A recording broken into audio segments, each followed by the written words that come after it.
Presenting the graduates for the degree of Bachelor of Science in Development Communication as of July 29, 2019.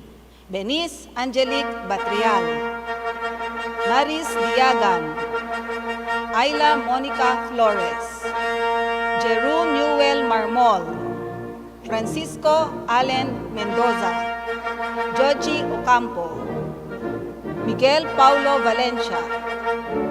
As of January 6, 2020, Christine Joy Arasanso, Beverly Balmoria, Maria Gretchen Brucal, Paula Isabel Buensuceso, Anika Marie Cabriole, Nur Lemuel Castillo, Demi Jane David, Joseph Matthew Delminguez, Cheska Glorian Folgo, David Angelo Kakuta, Margaret Incasan, Brian Kenneth Ovel, Jobel Laurente, Tina Pauline Lopez, Melrose Masugod, Samantha Lois Mayoralgo, Carl Vincent Mendez, Colleen Agatha Quiñones, Sarah Ricalde, Flory Angelica Mel Babaran, cum laude, Haylene Lunel Gamboa, cum laude, Norel Andrea Pagirigan, cum laude. As of August 15, 2020, Kathleen Princess Aldama, Eliza Arrojo, Kimberly Bacareza, Vince Aren Cortez, Christian Alain Cuevo, Marcelina Foliedo Sanguir, Alisa Georgine Guerrero, Justin May Maraño, Luis Patrice Quetua, Tracy Ann Bernice Querino, Margot Maureen Manalo, cum laude, Gwyneth Andre Jacob, cum laude, Nicole Marie Clanor, cum laude, Harlene May Viesca, cum laude, Cesar Ilaw III, magna cum laude.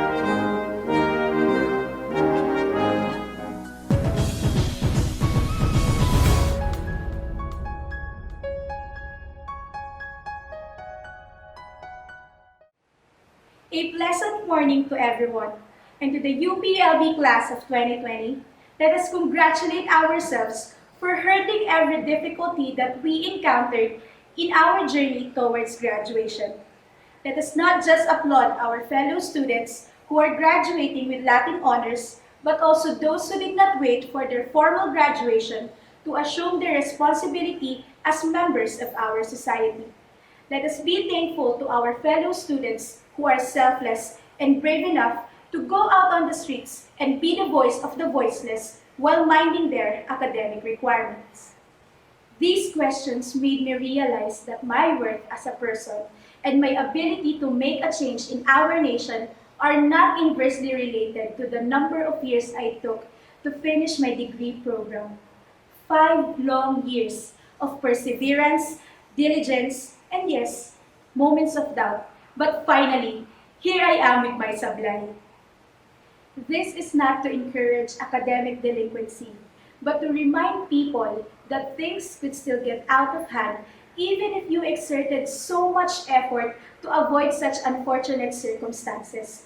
However, let us be mindful that there is always another chance to find the way back to our goals, and that is if we just keep on reminding ourselves that we have a definite purpose to fulfill despite the delays and the setbacks.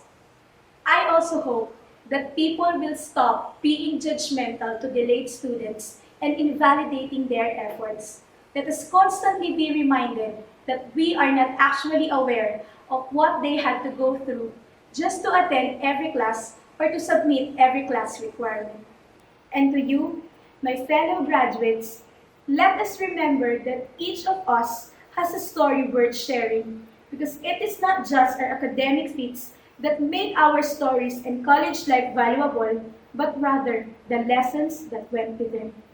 I therefore encourage everyone to let your stories be heard. Let your stories spark hope in our nation during these trying times. Let your stories inspire other UP students who are still fighting for their eventual graduation. Let your stories help in building a dream of a 10-year-old elementary student in your community.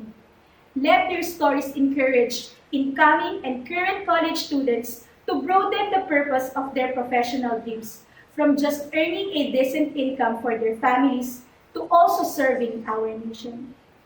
Aside from inspiring people, I also believe that our stories are meant to open eyes.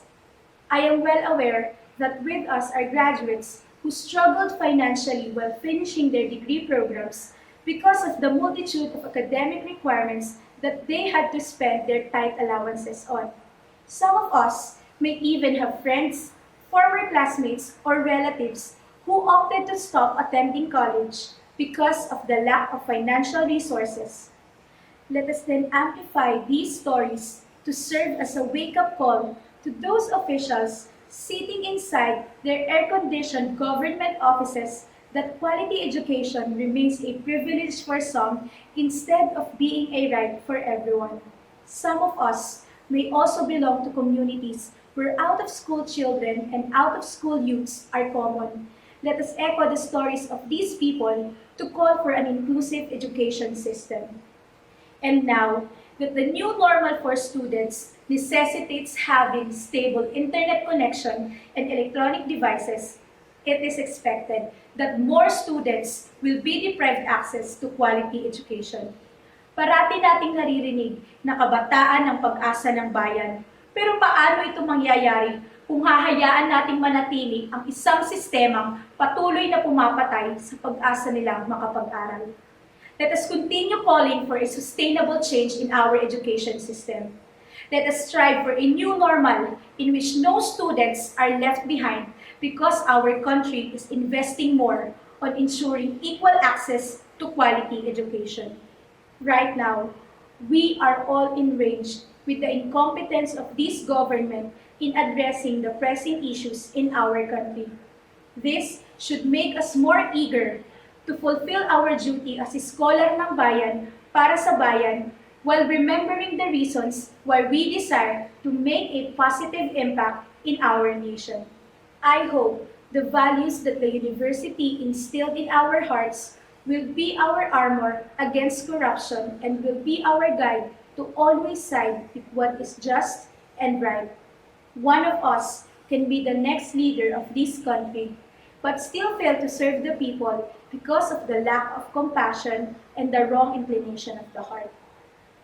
I believe that it takes a radical change in our hearts to continually serve the people without losing hope. And it starts by being compassionate and empathetic of the situation of our fellow Filipinos, especially the underprivileged and the oppressed. From this should stem our personal decision to translate our compassion and empathy into actions that would really lead to the solutions that we desire for our country. With this, I hope that every personal dream that we will make as we go out of the university will always be tied to our aspiration of improving the welfare of those in the marginalized sector and of the betterment of the Filipino nation in general. Nawa ay laging nasa Diyos at bayan ang ating katapatan. Padayon, mga iskolar ng bayan para sa bayan.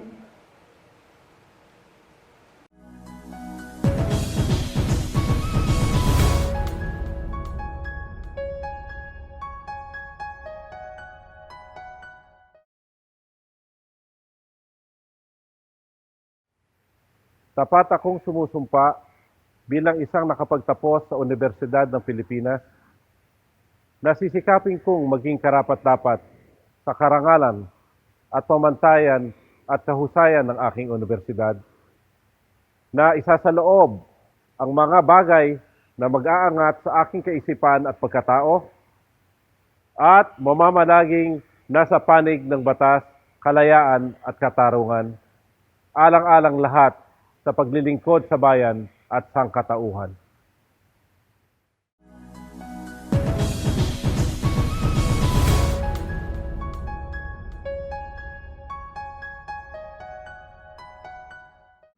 Mangyari lamang na tumayo ang mga magtatapos at itaas ang kanang kamay. Taos-puso akong nanunumpa na isa sa katuparan ko ng buong husay, katapatan, at walang pag-iimbot ang mga tungkuling nakaatang sa akin bilang kasapi ng samahan ng mga nagsipagtapos sa Universidad ng Pilipinas. Ipagtatanggol ko at ipaglalaban ang kapakanan ng universidad na aking pinagtapusan, ang Universidad ng Pilipinas. At ipinapangako ko magiging matapat na nagtapos sa universidad na ito sa lahat ng pagkakataon. Kaya tulungan nawa ako ng Diyos.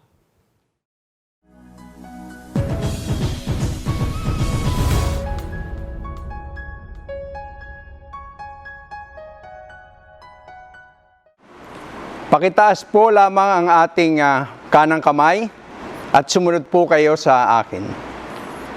Taos-puso akong nanunumpa na isa sa katuparan ko ng buong husay at katapatan at walang pag-iimbot ang mga tungkuling nakaatang sa akin.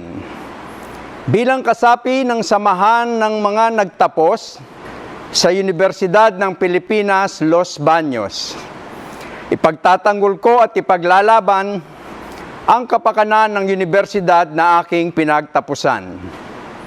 At ipinangangako kong magiging matapat na kasapi ng samahan na ito sa lahat ng pagkakataon, kaya tulungan nawa ako ng Diyos.